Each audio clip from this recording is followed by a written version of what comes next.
بسم اللہ الرحمن الرحیم۔ السلام علیکم۔ آج جو آپ کو وظیفہ بتانے جا رہی ہوں، اس وظیفے کو رمضان کے کسی بھی دن آپ نے، لیکن رمضان ختم ہونے سے پہلے پہلے آپ نے اس وظیفے کو کر لینا ہے۔ اس وظیفے کو، اس عمل کو، اس خاص عمل کو سب کام چھوڑ کر یہ عمل آپ نے کر لینا ہے، جو کہ آپ کے لیے ایک طرح کا رمضان کا تحفہ ہے۔ یہ ماہ رمضان کا اتنا خاص عمل ہے کہ اگر آپ اس کو کر لیتے ہیں تو انشاءاللہ تعالی آپ کے رزق کے مسئلے مسائل ختم ہو جائیں گے اور کسی کی بھی جھولی خالی نہیں رہے گی۔ اسی وقت اس بندے کی تقدیر بدلے گی جس وقت وہ یہ وظیفہ کرے گا۔ قسمت کے بند دروازے انشاءاللہ ہمیشہ کے لیے کھل جائیں گے۔ جو اس ویڈیو کو مکمل اینڈ تک دیکھ کر اس وظیفے کو صحیح طریقے سے سمجھ کر صحیح طریقے سے کر لے گا تو پھر انشاءاللہ تعالی یقین کے ساتھ کہتی ہوں کہ اس کو مالا مال ہونے سے کوئی نہیں روک سکتا۔ یہ وظیفہ، یہ چھوٹا سا عمل رمضان کے مہینے کے اندر اندر جس گھر کے اندر صرف ایک مرتبہ پڑھا جاتا ہے، صرف ایک مرتبہ، زیادہ مرتبہ نہیں، صرف ایک مرتبہ جس گھر کے اندر یہ وظیفہ پڑھا جاتا ہے اس گھر میں برکتیں نازل ہونا شروع ہو جاتی ہیں اور رزق 7 نسلوں تک کبھی انشاءاللہ تعالی ختم نہیں ہوگا۔ پورا سال اس کے گھر سے دولت ختم نہیں ہوتی۔ آج پورے سال بعد یہ مہینہ ہمیں نصیب ہوتا ہے دیکھنے کے لیے، ماہ رمضان المبارک کا بہت ہی برکتوں والا مہینہ، جس میں کہ آپ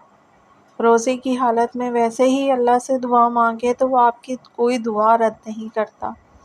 تو پھر رمضان المبارک میں آپ اگر کوئی وظیفہ کرتے ہیں اور پوری لگن کے ساتھ، پوری یکسوئی کے ساتھ اور پورے یقین کے ساتھ کرتے ہیں تو پھر آپ کو کامیاب ہونے سے کون روک سکتا ہے؟ کوئی بھی نہیں۔ بس یہ ہے کہ یقین کامل ہونا چاہیے آپ جو بھی وظیفہ کرتے ہیں۔ تو بس اگر آپ چاہتے ہیں کہ آپ کے گھر میں رزق کی برسات ہونا شروع ہو جائے، رزق میں برکت ہو جائے، آپ کی پریشانیاں ختم ہو جائیں، آپ کی دل کی نیک تمنائیں پوری ہوں، بڑی سے بڑی حاجات پوری ہو جائیں، تو اس چھوٹے سے عمل کو ماہ رمضان کے مہینے میں صرف ایک مرتبہ کرنے کا معجزہ خود اپنی آنکھوں سے دیکھ لیجیے گا۔ یہ وظیفہ جو ماہ رمضان کے مہینے میں صرف ایک مرتبہ پڑھ لیتا ہے، اور اگر آپ چاہو تو اس وظیفے کو پورے ماہ رمضان کے دنوں میں کسی بھی دن آپ اس کو چاہے تو کنٹینیوسلی بھی پڑھ سکتے ہیں، چاہے تو کچھ دن پڑھ لیں، 1-2 دن پڑھا پھر چھوڑ کے، پھر 2-4 دن چھوڑ کے پھر پڑھ لیجیے۔ اس طرح وقفے وقفے سے بھی پڑھ سکتے ہیں۔ اگر کنٹینیوسلی بھی آپ پڑھنا چاہ رہے ہیں تو آپ اس کو برکتوں والے مبارک مہینے میں پڑھ لیجیے، پھر اور زیادہ اس کا اثر تیز ہو جائے گا۔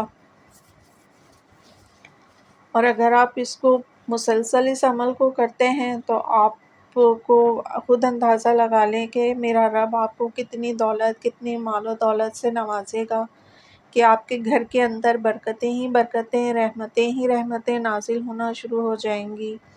یہ وظیفہ کر کے آپ کے پاس انشاءاللہ تعالی رزق کی جو آپ کی تنگی ہے وہ دور ہو جائے گی۔ یہ وظیفہ آپ کے گھر میں انشاءاللہ برکت اور دولت کا طوفان لے آئے گا۔ یہ خاص دولت کے لیے عمل ہے، یہ خاص وظیفہ دولت کے لیے ہے، اس کا اثر بھی بہت تیز ہوتا ہے۔ جو آپ کو آج عمل بتایا جا رہا ہے، اس کو کر لینے سے، جس طریقے سے بتایا جائے اس طریقے سے کرنے سے کوئی کمی بیشی نہیں کرنی۔ اگر کوئی سڑک پر بیٹھا فقیر بھی اس عمل کو پورے یقین کامل کے ساتھ کر لینا تو میرا رب اس کو بادشاہ بنا دے گا۔ اس کو کر لے اور اپنی زندگی کو آپ سنوار لیجئے۔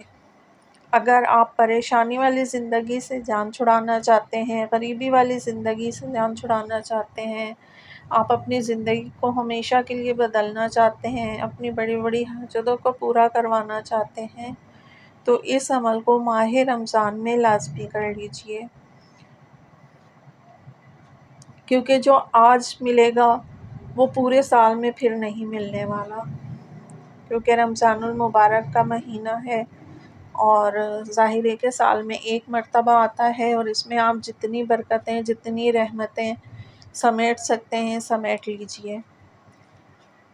اور اگر آپ نے ابھی تک چینل کو سبسکرائب نہیں کیا تو پلیز میری یہ ریکویسٹ ہے کہ چینل کو سبسکرائب کر دیجئے، لائک بھی کر دیجئے، اور جو وظائف ہوتے ہیں ان کو دوسروں کے ساتھ بھی شیئر کر دیا کیجئے تاکہ دوسروں کا بھی بھلا ہو جائے، اور اس طریقے سے ہماری بھی حوصلہ افزائی ہوتی ہے۔ اب رمضان کے اندر ہم ہر پریشانی، جو بھی کسی کی پریشانی ہے، بہن بھائی کے لیے دعا کرنی ہے تو آپ کمنٹ باکس میں بھی اپنے لیے دعا کروا سکتے ہیں۔ رمضان المبارک کا مہینہ ہے، سب کے لیے خاص دعا کی جاتی ہے۔ اگر آپ لوگ بھی اپنی کوئی پریشانی لکھ کر بھیجتے ہیں اور اپنا نام لکھ کر بھیجتے ہیں اور بولتے ہیں کہ خاص طور پر دعا کر دی جائے، تو جو ماہ رمضان میں ہم اعمال کرتے ہیں، دعائیں پڑھتے ہیں، اس میں آپ کا بھی نام شامل کر کے آپ کی جو بھی پریشانی ہوگی، آپ کا جو بھی مسئلہ ہوگا، آپ کا نام لے کر آپ کے لیے انشاءاللہ تعالی دعائیں کی جائیں گی۔ آپ بھی ہماری دعا کا حصہ بنیں اور ہماری دعاؤں میں شامل ہو جائیں، اور جو لوگ رزق کی تنگی کے لیے، اولاد کے رشتے کے مسئلے کے لیے دعا کروانا چاہتے ہیں تو آپ دعا کروا سکتے ہیں۔ تو اگر کوئی بہن یا بھائی بہت زیادہ پریشان ہے، تنگ دستی والی زندگی گزار رہا ہے، پریشان ہے، اور کسی بھی قسم کا آپ کا کوئی مسئلہ ہے، جیسے کہ ہمارے گھروں میں آج کل بہت زیادہ پریشانیاں ہیں، کاروبار میں برکت نہیں ہے، بہت سے لوگ بھائی جو ہیں وہ پریشان ہیں کہ گاہک نہیں آتے، دکان نہیں چلتی، اور اگر آمدنی ہوتی بھی ہے تو اس میں برکت نہیں ہوتی،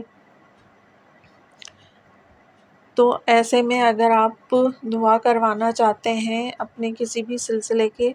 کے لیے تو آپ دعا کروا سکتے ہیں، ہم آپ کے لیے دعا کریں گے انشاءاللہ تعالی۔ آپ کا مسئلہ بطفیل محمد وآل محمد اللہ پاک پورا فرمائیں گے۔ آپ کے جو بھی مشکلات ہیں، پریشانیاں ہیں، تکلیفیں ہیں، رب پاک تمام جو ہے مسلمان بہن بھائیوں کی تمام مشکلات، بیماریوں، پریشانیوں، تکلیفوں کو دور فرمائے، اور جس کا بھی جو مسئلہ ہے، اولاد کا مسئلہ ہے، شادی کا مسئلہ ہے، کاروبار کا مسئلہ ہے، بیماری ہے، رزق کی تنگی ہے، جو بھی مسئلہ ہوگا انشاءاللہ تعالی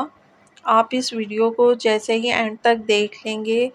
تو اس وظیفے کو آپ نے صحیح طریقے سے سمجھ کے اور پھر آپ نے اس عمل کو کرنا ہے، تو انشاءاللہ تعالی آپ کی پریشانیاں انشاءاللہ تعالی ختم ہو جائیں گی۔ اور جیسا کہ آپ نے اس عمل میں سب سے پہلے تو درود پاک پڑھ لینا ہے۔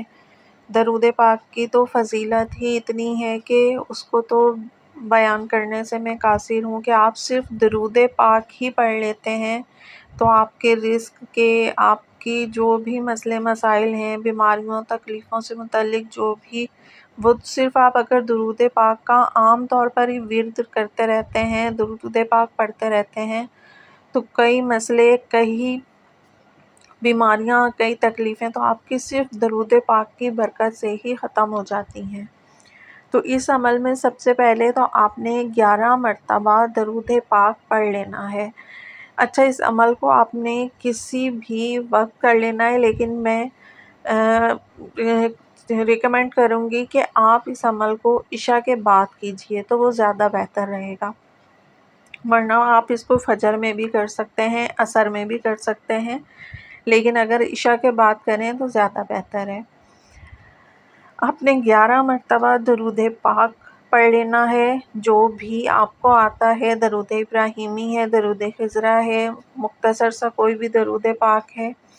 آپ نے درود ابراہیمی کا جو اول حصہ ہے درود پاک کا، اس میں سے درود پاک شارٹ وہ لے لیجیے آپ، یا جو بھی آپ درود پاک پڑھنا چاہیں پڑھ لیجیے۔ 11 مرتبہ آپ نے درود پاک پڑھ لینا ہے۔ اس کے بعد آپ نے 11 مرتبہ سورہ کوثر پڑھ لینی ہے، انا اعطیناک الکوثر،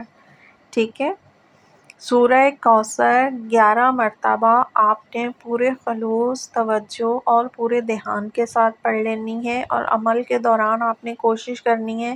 کسی سے بات نہیں کرنی، کوئی ڈسٹرب کرنے والا نہیں ہو۔ آپ ایسی جگہ عمل کیجیے گا جہاں تھوڑا سکون ہو، شور شرابہ نہ ہو، تاکہ کوئی آپ کو ڈسٹرب نہ کر سکے عمل کے دوران، اور عمل کو پوری توجہ سے آپ نے کرنا ہے۔ 11 مرتبہ سورہ کوثر پڑھنے کے بعد آپ نے 1111 مرتبہ، تعداد اچھے سے نوٹ فرما لیجیے گا، 1111 مرتبہ یا فتاحو یا رزاقو، یا فتاحو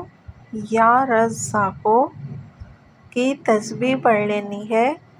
پوری صحیح تعداد کے ساتھ۔ تسبیح یا کاؤنٹر اس طریقے سے آپ کاؤنٹ کیجیے گا کہ تعداد اس کی بالکل صحیح آئے۔ تو 1111 مرتبہ آپ نے یا فتاحو یا رزاقو کی تسبیح پڑھ لینی ہے۔ اس کے بعد آپ نے دوبارہ سے 11 مرتبہ درود پاک پڑھنا ہے۔ کاؤنٹنگ کا خاص خیال رکھیے گا، آپ نے اسٹارٹ میں بھی 11 مرتبہ درود پاک پڑھنا ہے کوئی سا بھی، اور پھر 11 مرتبہ سورہ کوثر۔ پورے عمل کو اچھے طریقے سے سمجھ لیجیے گا جیسے پیچھے بیان کیا گیا ہے، پورے عمل کو اچھی طرح سے سمجھ کے پوری توجہ اور یکسوئی کے ساتھ کیجیے گا۔ دین آپ نے تسبیحات پڑھنی ہے جو آپ کو بتائی گئی ہیں 1111 مرتبہ، اور اس کے بعد پھر آپ نے 11 مرتبہ درود پاک پڑھ کے اللہ پاک کی حمد و ثنا کرنی ہے سب سے پہلے۔ اس کے بعد سب مسلمان بہن بھائیوں کے لیے دعا کرنا ہے، اور پھر اپنے لیے آپ کی جو بھی حاجت ہے، جو بھی آپ کی دعا ہے، جو بھی آپ کی پریشانی ہے، آپ نے اس سلسلے میں اللہ پاک کے حضور پوری توجہ کے ساتھ، پورے گڑ گڑاتے ہوئے اللہ پاک کے حضور اپنے گناہوں پر نادم اور شرمندہ ہوتے ہوئے دعا کر لینی ہے۔